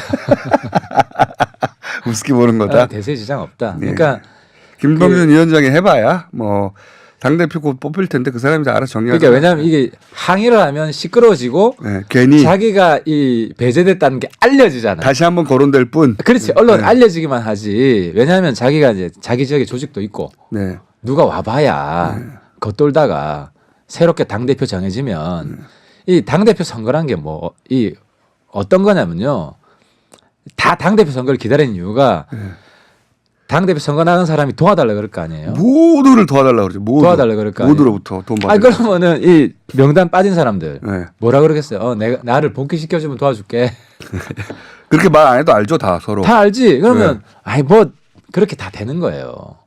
될 사람은 다 그러니까 지역구 가지고 있는 현역들 다 지역구 가지고 있고 조직도 다 지역에 있는 거 아닙니까? 근데 한 가지 명확한 거는 네. 배제된 사람들이 네. 다 될 사람을 밀겠지. 아니, 그렇겠죠. 될 사람을 밀겠지. 아 이쪽이 된다 싶은 적이 없겠죠. 네. 예. 그러니까 사실상 지금 친박은 끝났어요. 모래알이에요. 세력으로는 없어. 나경원 의원 된 것은 친박의 부활이라고 하는 건 어떻게 보십니까? 그것도 사실은 아니에요. 근데 이제 문제는 뭐냐면 홍문종 의원 혼자서 떠들었잖아요. 네. 근데 항상 이럴 때 누군가가 반박을 해줘야 되거든. 네. 근데 아무도 반박을 안 한다는 거예요. 이유가 뭡니까? 찍히기 싫은 거지. 아니 그러니까 저는 친박이 다 결집했다기보다 목소리를 낼 정도가 됐다. 이건 된 거 아닙니까? 이게 사실. 홍문정 의원도 이번에 보니까 사전에 목소리를 좀 낸 이유가 자기가 배제 대상에 들어간다는 신호를 미리 근데 저희가 이제 파악했고. 인터뷰 요청도 해보면 네. 인터뷰할 생각은 없어요. 다들 만약에 정말 이걸 심각한 일로 받아들였으면 막 뭐라고 했을 텐데 말씀하셨다시피 이거 뭐 김병준 위원장 가기 전에 뭐 자기가 뭐 했다는 표시 정도 남기는 거고 당 대표 오면 뭐 서로 다 정리될 텐데 이런 거 같더라고요. 그래서 아마 홍문정 의원 지역구에도 당원이 네. 그 책임 당원이라고 하잖아요. 수천 명 있을 겁니다. 네. 그러면 그게 수천 표거든. 그래서 전표죠. 예, 예, 예. 그러니까 그래서 이 무시를 못 하는 겁니다. 그러니까 당 대표 선거 때 다 해결하면 된다고 생각하시는. 그렇죠. 그래서 조용한 거죠. 예. 다 조용한 거죠. 예. 김병준 위원장을 떠든 아무도 사람이 바본 거지. 괜히 떠들어봐야 지역에서 인심만 나빠지는 거죠. 배제됐다가 배제됐다는 걸 더 알리고. 더 알리게 되는 거예요. 자기 광고하는 거지. 나 잘렸다고. 그럼 김병준 위원장은 앞으로 어떻게 됩니까? 그러니까 김병준 위원장은 자기 약속을 지키려면 근데 김병준 위원장이 할 수 있는 바 최선을 다한 거예요. 더 이상 할 수 있는 것도 없어. 네. 거기다가 어제 한 번 잘린 사람은 계속 컴백 못 한다. 본인이 선언을 했잖아요. 네. 이건 그러니까 김병준 위원장이 살 길은 자기가 당대표 나가서 되면 돼. 그게 어떻게 됩니까, 근데? 아, 그건 이제 지켜봐야 되죠. 자기가 이제 좋게 평가받으면. 그래서 당대표가 돼서 이번에 잘린 사람들 끝까지 밀고 나가면 자기는 실제 영웅 되는 거예요. 아니 그러면 대통령도 될 수 있어요. 그 정도 되면. 아, 그러니까. 정치를 누가 어떻게 그렇게 마음대로 됩니까? 그러니까 이제 김병준 위원장한테 좋은 기회가 온 거지. 아니, 그러니까 본인은 그렇게 생각할지 모르는데 정치 현실이 그러냐고요. 근데 실제로는 한번 봐야죠. 근데 사실 누가 있나요? 아니, 예를 들어 홍준표 나오라고 하지만 됐어요. 그러니까 김병준 위원장이 출마해서 당 대표가 될 가능성은 그러니까 당대표 득표 전략으로 볼 때는 네. 표를 좀 더 얻었다. 얼마나 얻었다고 보십니까? 아, 그건 모르겠어요. 근데 이게 상대적인 거기 때문에 인물이 없잖아요, 거기. 그나마 괜찮지. 그나마 괜찮잖아. 김병준 나 솔직히 위원장- 이야기해서 그래. 나. 김병준 위원장은 전략적으로 밀기로 하셨군요. 아, 김병준 위원장 내가 도와줘야지. 지금 그럼 내가 홍준표 도와주겠어요. 자유한국당 잘 못 되라고. 아니, 어쨌든 김병준, 오세훈 이런 사람들 도와줘야지. 뭐 그나마 건강한 사람들. 알겠습니다.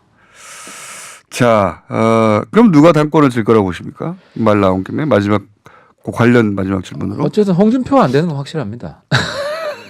아니, 지금 보수가 그 정도 수준에 홍준표 있어요. 대표가 그럼 출마를 한다고 보시는 거예요? 본인이 약간 불안할 거예요. 왜냐하면 요번에 배제된 네. 위원장들 중에 홍준표 키즈가 많아요. 그러니까 홍준표 대표가 돼서 현역 말고 현역 말고 다 원외위원장. 원내위원장. 위원장은 이제 내가 이제 다른 지역은 모르니까 부산만 본인이 당 해도 대표 시절에 뽑아놨던 사람들. 뽑아놓은 위원장. 네. 그러니까 그러니까 부산만 해도 홍준표 원외위원장이 네. 한 5명 정도 되는데 네. 그 중에 4명이 잘렸어요.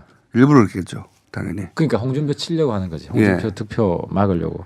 그래서 홍준표 대표 입장에서 기분이 나쁘겠죠. 아, 그렇지. 내 새끼 살리려면 내가 다시 나올 수밖에 없다. 명분을 확보한 건 있죠. 그런 면이 있다. 홍준표, 그다음에 김성태 의원 나온다 만다 얘기 있고요, 그죠?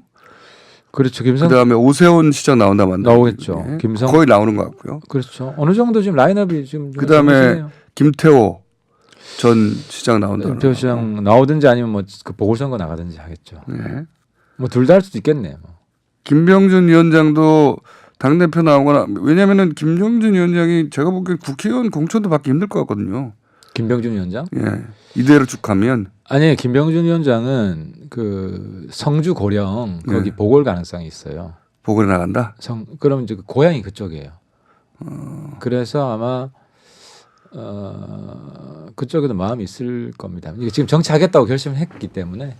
결심은 지금 한 것처럼 말하지만 그 이야기는 이미 문재인 대통령 출마 2012년 첫 출마 이전부터 있었어요. 문재인보다 내가 못한 게 근데 뭐냐. 본인이 정치하겠다고 했잖아요. 아니 정치하겠다는 얘기를 그 전부터 했는데 그동안 기회가 없었던 건데 예, 그 기회를 자유한국당에서 처음 찾은 겁니다. 그렇죠. 네. 어쨌든 뭐 그러니까- 성공한 거잖아. 여기 와서. 그러니까 거기 가서 이제 국회의원 출마의 기회를 얻은 것 같긴 한데 자, 근데 당권은 누가 질지는 모른다. 하지만 홍준표는 알 것이다. 그렇죠. 홍준표는 가능성 없어요. 그래요.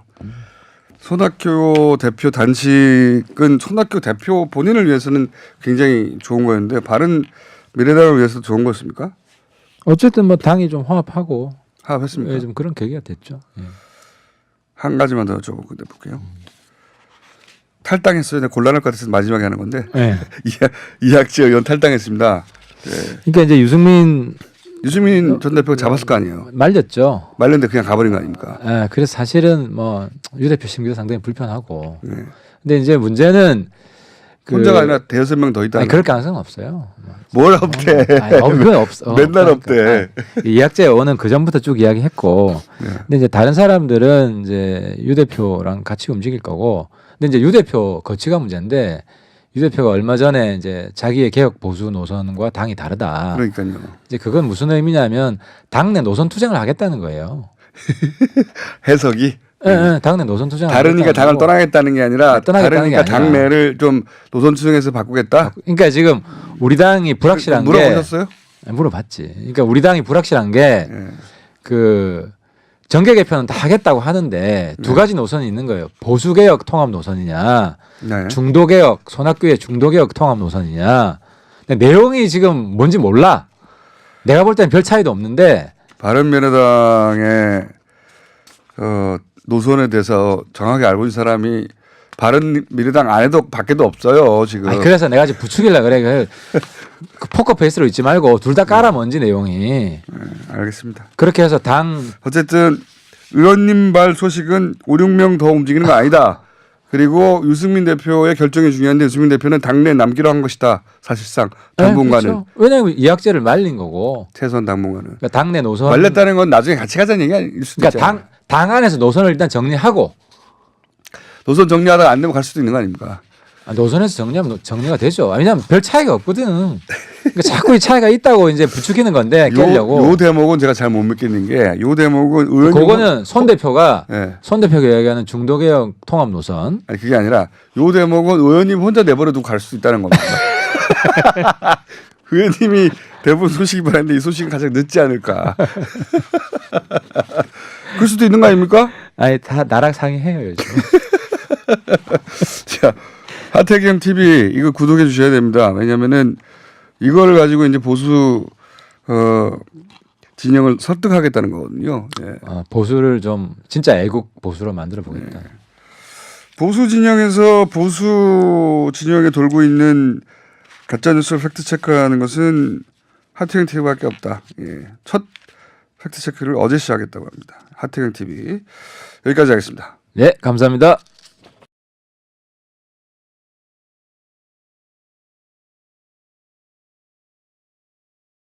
경남 제약이 상장 폐지됐죠. 예. 삼성 바이오로직스와의 형평성 논란이 제기되고 있습니다. 문제가 되고 있습니다. 참여연대 김경률 회계사 모셨습니다. 안녕하십니까? 예, 반갑습니다. 자, 형평에 맞느냐 이거죠. 예. 그렇죠. 예.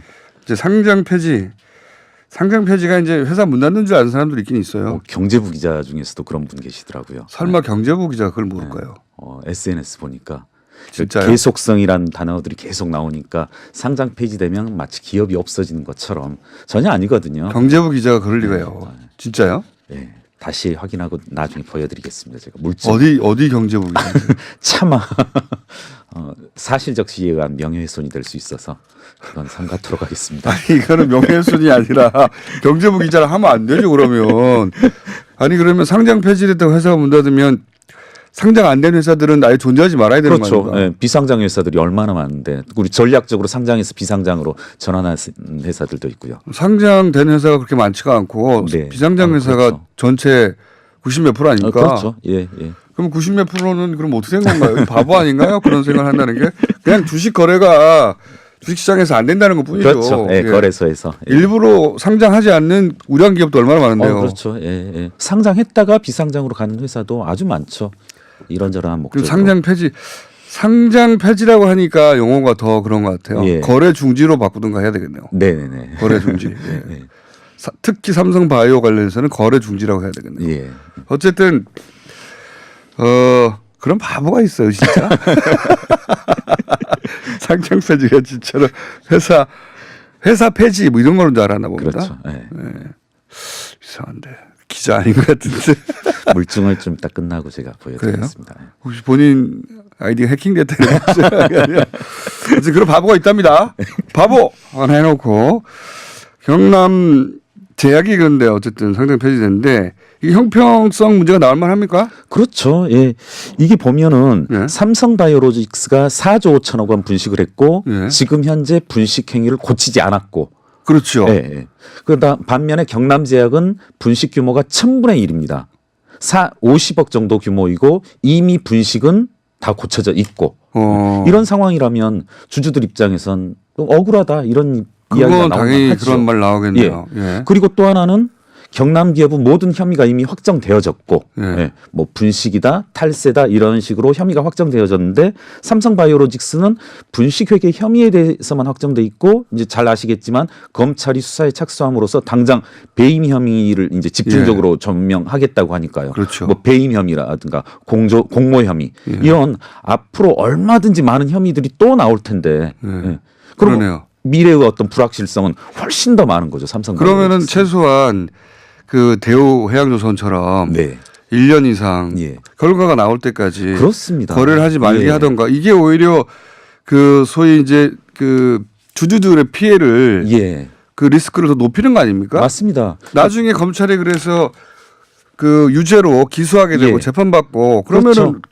그럼 또 한 어떻게 번에 합니까? 또 뭐 일종의 상장 폐지 사유가 돼서 재심사가 되는 거고 재무제표 수정하지 않는 거에 대해서도 의견 거절 나오게 되면 그건 이제 심사하고 뭐고 없거든요. 자동 이제 상장 폐지여야 되거든요. 그럴 때는 어쩔 거냐는 거죠.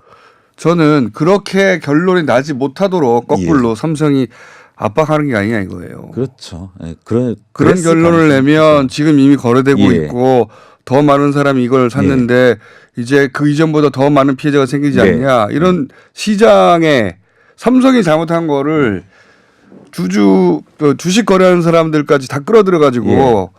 그 단죄 못하도록 만드는 그렇죠. 방패막이 인간 방패막이 아닙니까 이거? 점점 일을 커지게 하고. 예. IS가 그렇죠. 인간 방패막 끌어들여 가지고 폭격 못하게 하는 거 똑같은 거 아닙니까? 뭐 자기들? 여기까지 이렇게 돼버렸는데 기왕이 이렇게 됐는데 어쩌겠느냐. 그러니까요. 예, 국가 우리 이렇게 경제를 단죄하려면 위해서. 우리만 죽는 거 아니야. 그렇죠. 이 투자자들을 다 다치게 생겼어. 네네. 그렇게 할 용기 네. 있어. 이런 거 아닙니까 이게? 그렇죠. 이 그거 외에 어떻게 설명할 수가 있겠습니까 지금 상황을. 그러니까 말도 안 되는 건 진짜. 오해의 소지를 좀 없앨 필요가 있는 게 공장장님이나 저나 상장 폐지되어야 한다는 게 아니라 판단을 유보했어야죠. 최소한 그렇게 했어요. 예. 저도 예. 폐지가 어렵다는 거는 이해해요. 한국적 네. 상황에서. 예. 미국은 그렇게 했다지만 한국적 상황에서 어렵다는 걸 이해하는데 아무리 양보를 해도 유보는 했어야 되는 거 그렇죠. 아닙니까? 몇 가지 최소한 검찰의 판단이 나올 때까지만이라도 불확실성을 좀 제거하고 했어야죠. 그것도 전례가 없는 것도 아닌데요. 예, 맞습니다. 예. 비슷한 사례가 있지 않습니까? 그렇죠. 예. 대우조선해양이 1년 1년 4개월인가요? 4개월이었고. 예, 예, 네. 맞습니다. 그러니까 그 정도는 유보하고 결론을 보는 게 너무 지극히 상식적인 건데 그랬어야죠. 그것도 예. 안 하고 당장 한 달도 예. 안 돼가지고 예. 빨리빨리 거래해. 그렇죠. 그 정상이 아니죠. 절대로. 예, 예. 그것도 금융위 부위원장이 나서가지고 그렇죠. 김영범 부위원장께서 수시로 나서서 네. 빨리 빨리 결정하라. 여기 자본 잠시가 아니다. 수정 공시도 하지 않았는데 누가 뭘 보고서. 자기가 어떻게 알아요? 예. 그건 삼성바이오로직스가 스스로 재공시하는 상황이 닥쳐야만 네. 재공시가 되어야만 맞는지 틀리는지 확인할 수 있는데 네. 그런 내용까지 스스로 언급하면서 그것도 안 보고 자기가 아니라고 말해버리는 게 어디 있습니까? 예. 그거는 삼성의 회계 담당자가 자기 어필할 때 하는 말이죠. 그렇습니다. 예. 네. 금융위 부위원장이 그렇게 말하면은 한국거래소가 그 말을 듣고 어떻게 또 그걸 거절합니까? 그렇죠. 예. 예. 그리고 그 기소위든가요? 기소위?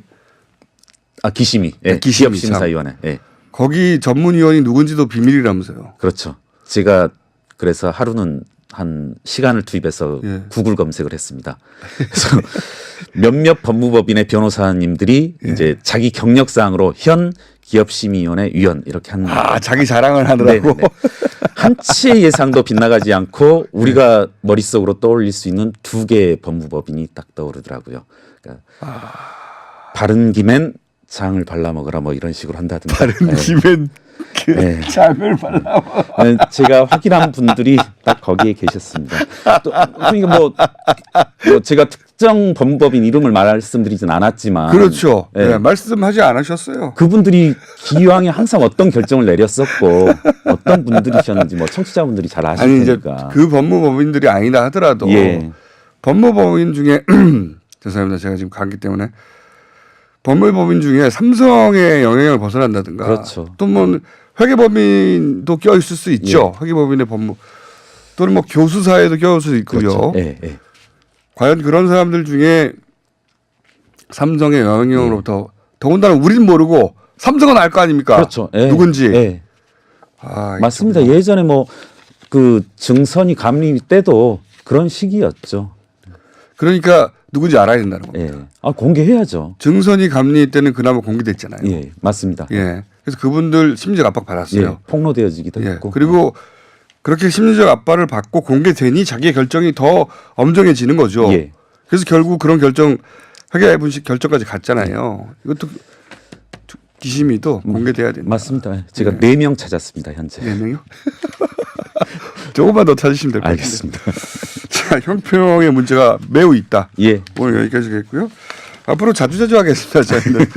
자, 지금까지 참여연대 김경률 회계사였습니다. 예, 고맙습니다.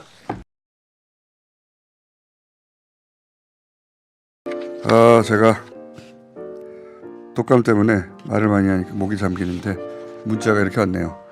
변상기십니까? 야박한 사람들.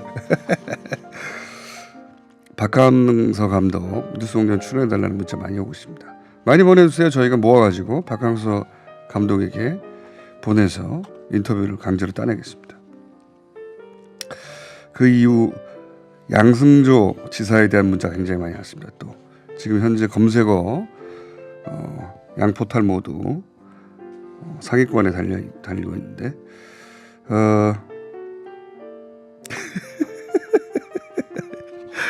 오늘 재밌는 문자 많이 오네요. 대전인데요. 이인재 씨 떨어진 건 알았는데 양승조 씨가 도지사 된 건 몰랐어요. 그러니까 틀림없이 이인재 씨를 알았다는 만큼 그 대결 구도를 봤을 텐데 이름이 기억이 안 났던 거죠. 예. 이런 분들 많습니다. 예. 외국인 국민연금 지급하게 한 건 참 잘했다고 생각하겠는데 지금까지 몰랐네요. 누군지. 이런 것도 문자 오고요. 아동 수당 받아서 고맙다고 생각했는데 발의한 걸 이제 알았네요. 예. 양승조라 이름을 어디서 많이 들었다 싶었는데 가만히 생각해 보니까 배우 양택조 씨를 제가 착각했네요. 이런 문자 정말 많이 옵니다. 예. 그만 보내세요 이런 거. 자, 양승조 도지사였습니다. 여기까지 하겠습니다. 원종우 씨 나오셨습니다. 네, 안녕하세요. 오늘은 뭡니까? 바이러스 감염되신 거잖아요, 지금. 그렇죠. 예. A형 독감 바이러스입니다. 아, 진짜 독감 확진 나신 거고. 제가 주말에 예. 너무 열이 나가지고 일단 동네 병원에서 네. 뭡니까 그 해열제 맞고 그다음 링거 하나 맞았는데도 해결이 안 돼가지고 그럼 독감일 경우가 많죠. 예, 응급실에 큰 병원에 가서 검사했더니 A형 독감. 그렇군요. 그것을 기념하고자 바이러스 얘기를 좀 드리려고 하는데 기념하고자. 우연입니다만은. 태어나서 독감 처음 걸렸었죠. 네, 그러게 원래 그런 감기 안 걸리시잖아요. 네. 그런 식으로 아프신 거 제가 20년 동안 본 적이 없는데. 저도 이런 거 안 아픈데. 네. 네. 나이를 먹어서 그래가지고. 그렇다고 합니다. 자, 바이러스 얘기인데 컴퓨터 바이러스가 뭔지는 다 아시잖아요. 이제는. 예. 옛날에는 뭐 컴퓨터가 바이러스 먹었으니까 살충제 뿌려야 된다 뭐 이런 컴맹들의 전설적인 얘기도 있었어요. 아니 제가 컴맹인 시절에 말이죠. 예. 컴퓨터를 처음 샀어요. 그러니까 그러니까 갑자기 어떤 상태에서 컴퓨터 샀냐면 그때 도스 시절이니까 그렇죠. dir 네네. 쳐야 디렉토리가 보일 거 아닙니까? 뭐 dir c 예. 땡땡 쳐야지. 그 처음에 깜빡깜빡 컴퓨터 켜서 깜빡깜빡 하는 거예요. 그렇죠. 저는 이렇게 엔터를 탁 치면 뭐가 나올 줄 알았어요. 엔터를 계속 쳤는데 아무것도 안 나오는 거예요. 그래서 책을 봤더니 dir을 치라는 거예요. 네. 아, dir을 쳐야지 이 디렉토리. 그래서 dir 해놓고 기다리는데 아무것도 안 나오는 거예요. 이럴 수가 있나. 내가 너무 속았다. 보내가지고 그래가지고 제가 막 컴퓨터 산 데 전화해요. 디아야 했는데도 안 나온다고 막 화내고 막 사람들한테 막 국산이 그렇지 뭐 막 그러고 막 화내고 그랬더니 알고 봤더니 어떻게 된 건지 아십니까? 그래서 그때 바이러스 먹었다고 막 그러고 막 그랬는데 네네. 엔터를 안 친 거예요. DIR하고 엔터를 쳐야 될 거 아닙니까? 그렇죠. DIR만 치라고 해놨지 거기 엔터 치라는 말은 너무 기본이라서 언급도 안 되는 건데. 그런 시절이 저에 있었어요. 아니 뭐 저도 다들 맨 처음에는 예. 진짜 이게 뭔지 컴퓨터는 뭐 그냥 뭐 어떻게 대충 되는 건 줄 알았잖아요. 맨땅에 헤딩하면서 배웠습니다. 예. 저도 마찬가지긴 했는데 어쨌든 뭐 그런 생각을 하던 시절도 잠깐 있었으나 요즘은 설마 그런 사람은 없을 거라고 생각이 되는데 네. 사실 컴퓨터 바이러스는 컴퓨터에 해를 주는 프로그램을 뜻하는 말이잖아요. 예. 그리고 우리 모두 그 의미가 변할 거라고는 감히 생각해 본 적이 없습니다. 그런데 얼마 전 실제 살아있는 컴퓨터가 바이러스가 컴퓨터를 정말 해칠 수 있다? 해치는 게 아니고 도울 수 있습니다. 도울 수 있다. 바이러스가 네. 정말요? 얼마 전에 MIT와 싱가포르 대학의 연구팀이 살아있는 바이러스를 사용해 컴퓨터 속도를 높이는 방법을 찾아내버렸어요. 말도 안 되는 소리 같은데 이게. 살아있는 바이러스가 컴퓨터 속도를 빠르게 해요? 자, 이게 어떤 얘기냐면 예. M13 박테리오파지라는 게 있는데요.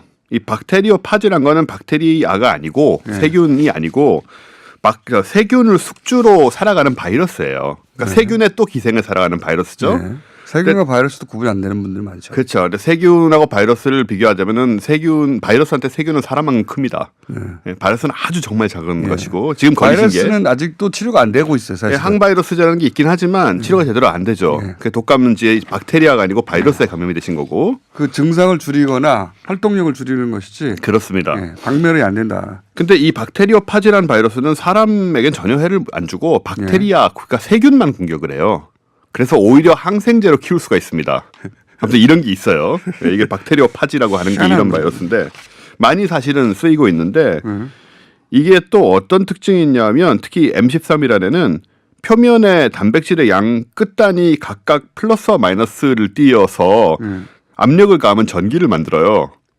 바이러스가. 바이러스가. 네, 물론 아주 약한 전기긴 하겠죠. 이거 바이러스 전기 고문 아닙니까?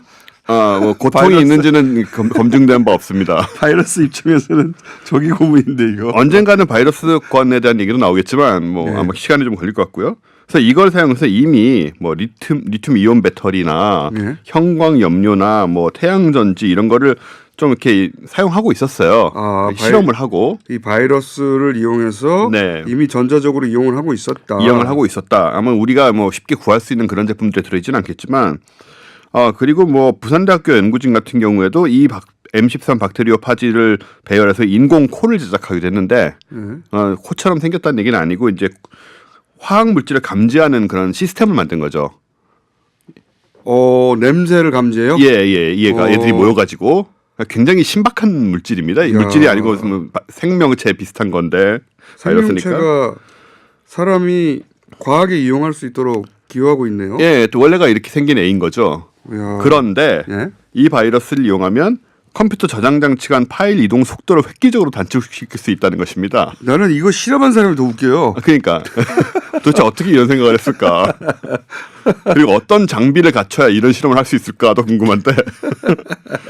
자, 무슨 얘기냐면 사실 컴퓨터에서 가장 시간이 걸리는 분야가 저장 장치 간 파일 이동이라고요. 그렇죠. 그렇죠. 그냥 예. 다들 느끼시는 건데 그 하드에서 USB로 옮긴다든가 그런 식의 상황들이죠. 그게 이제 점점 안 되니까 SSD라는 게 나오고. 그렇죠. 예. 그런 상황인데 주로 이제 이 경우에는 컴퓨터 내에서 메모리에서 컴퓨터 내 하드디스크 같은 이런 영구적인 저장 장치로 옮기는데 전환 과정이 필요해요. 예.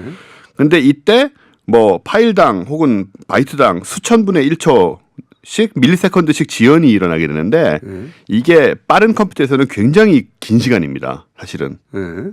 그러니까 메모리에서 저장 장치로 갈 때를 말하는 겁니까? 예, 그렇죠. 저장 장치가 갈 때 이 변환을 시켜줘야 돼요. 사실은. 이게 컴퓨터도 자기 메모리가 있죠. 그렇죠. 램이라고 해서. 예전에는 뭐 4메가다, 뭐 8메가다, 16메가, 예전에 1메가짜리도 있었고. 예, 제 살 때 1메가였습니다. 전체 메모리가. 4메가면 굉장히 큰 굉장히 거였거든요. 큰 거였죠. 예. 하드가 100메가면 이거 언제 다 채우냐 그랬었는데. 예, 저 30메가였고. 어쨌든 간에. 근데 어쨌든 그 메모리에서 있다가 하드로. 왜냐면 뭘 읽어 드려야 되잖아요. 그렇잖아요. 그 메모리 저장해야 되고. 두뇌로 가는 거죠, 두뇌. 예. 그 두뇌에 있던 걸 노트로 옮기는 게 이제 하드라고 치면. 그렇죠. 그 하드 머리에 있던 걸 노트북으로 옮기려고 하는데 써야 되잖아요. 예를 들어서. 그렇죠. 쓰는 과정이 시간이 걸린다 이거죠. 이게 물론 뭐 밀리세컨드긴 하지만 원체 많은 이 자료를 다루다 보니까 시간이 걸리는데 그래서 하드웨어를 만들어 쓰고 있었는데 이 하드웨어를 쓰면은 지연 시간이 밀리세컨드 그러니까 1000분의 1초에서 1억분의 1초까지 단축이 되긴 해요. 예. 근데 문제는 이 과정에서 하드웨어에서 열이 나 가지고 이 하드웨어가 고장 나요. 그러니까 이게 사실상 쓸 수 없는 물건이 돼 버린 거죠. 그래서 이 바이러스를 쓰면 이 온도를 훨씬 낮게 유지하는 상태로 똑같은 효과를 낼 수가 있다는 것입니다. 아니 바이러스를 어떻게 컴퓨터에 주입해 그러면? 저 전문가가 아니라서 이게 어떻게 가능한지는 정말 모르겠어요. 그리고 이 바이러스는 물도 안 줘도 되고 네, 그래요? 물도 안 줘도 되고 지가 알아서 어떻게 먹고 살아본대요 그쪽에서. 뭐 세균을 줘야 되는지 모르겠습니다만은. 근데 사실 청취자 여러분도 거기까지 알 필요는 없을 것 같고 네. 중요한 건 곰팡이를 하나 넣어줘야 되는 거 아닙니까 혹시 같이? 잘 모르겠습니다. 어쩌다 한 번씩. 중요한 건 어쨌든 살아있는 바이러스를 컴퓨터에 쓸 수 있다는 사실이고 야, 기계와 바이오가 실제로 결합하는 세상이 지금 펼쳐지기 그러네요. 시작한다는 겁니다. 이거 정말 생각지도 못했던. 그러니까 네. 어쨌든 바이러스에 정기적 압력을 가해서 음과 양극을 띠게 되는데 네, 요 성질을 그걸 사용해서 어떻게 해가지고 메모리를 옮겨줄 메모리의 수 속도를 빠르게 할 수 있는 그렇다.